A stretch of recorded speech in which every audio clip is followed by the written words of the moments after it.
परमेश्वर के धन्य नाम की महिमा हो।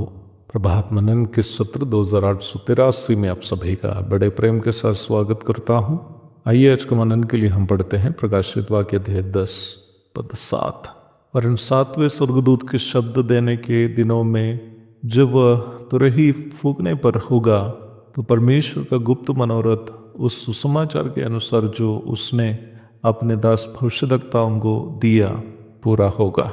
हमारे कल के मनन में हम ये बात देख चुके हैं कि यद्यपि मसीह के द्वारा स्थापित होने वाला धर्म राष्ट्र के बारे में पुराना नियम के संत लोग अवगत थे, पर वे ये बात नहीं जानते थे कि निम्न धर्म राष्ट्र में कई ऐसे लोग भी जो यहूदी मूल के नहीं हैं नागरिक होंगे। उनकी समझ के अनुसार यदि वहाँ गैर यहूदी मूल के लोग होंगे भी, वे यहूदी मूल के लोगों की सौभाग्यताएं प्राप्त नहीं करेंगे। यही उनकी सोच थी, परंतु वे इस बात से अनजान थे कि परमेश्वर यहूदी होकर पैदा हुए लोगों से बढ़कर जो व्यवस्था के वचन को मन से मानते हैं, वो चाहे यहूदी घराने से क्यों ना भी हो, अधिक महत्व देता है। रोमी अध्याय 2 की 17 से 29 तक पढ़िएगा। एक राष्ट्र के रूप में इस्राएल के द्वारा खाया गया सबसे भयानक धोखा यह है कि न्याय व्यवस्था का सही पालन से ज़्यादा वे इस बात को अधिक महत्व दिए कि वे मानुषिक रूप में अब्राहम, इसहाक और याकूब के वंशज हैं। उनका आत्मिक अंधापन इतना अधिक था कि वे अपना सांसारिक रूप में इस्राएली होने का घमंड को न्याय व्यवस्था का निचोड़ और सारांश यीशु मसीह के सामने भी निर्लज्जता के साथ दिखाए। यूहन्ना अध्याय 8 की 33 से 41 तक और 52 से 57 तक पढ़िएगा।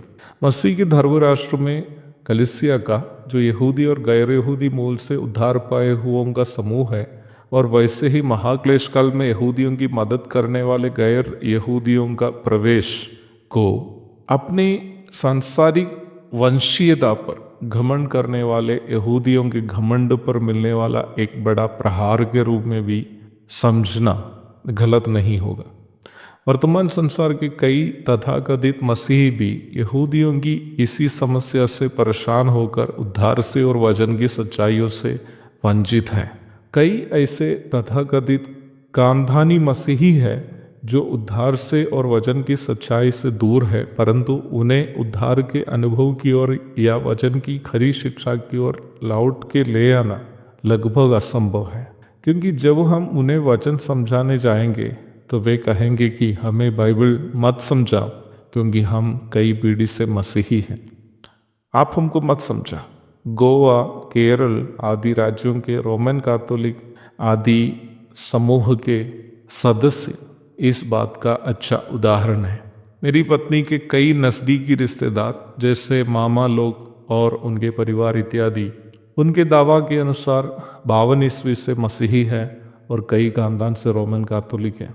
बात व्यवहार में बहुत ही कुलीनता रखने वाले उन प्रिय लोगों से लेकिन सुसमाचार बोलना और वचन की खरी शिक्षा समझाना लगभग असंभव की बात है। मेरे ससुर जी भी, जो एक कट्टर रोमन कैथोलिक था, बिना उद्धार पाए ही दुनिया छोड़ दिया, परंतु सास माँ पर प्रभु का अनुग्रह हुआ और वह प्रभु को ग्रहण किया और उनके द्वारा उनके दोनों बच्चे भी प्रभु को पाए।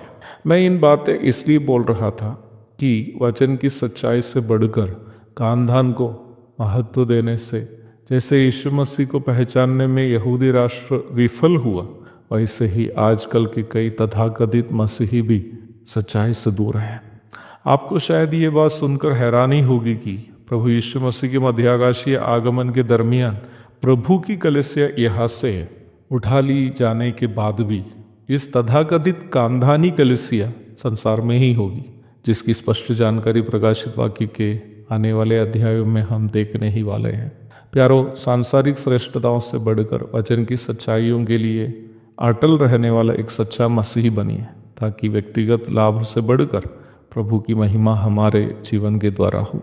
एक और शुभ दिन की धन्य कामनाओं के साथ आज का मनन में समाप्त करता हूँ। प्रभु आप सबको आशीष दे। आमीन।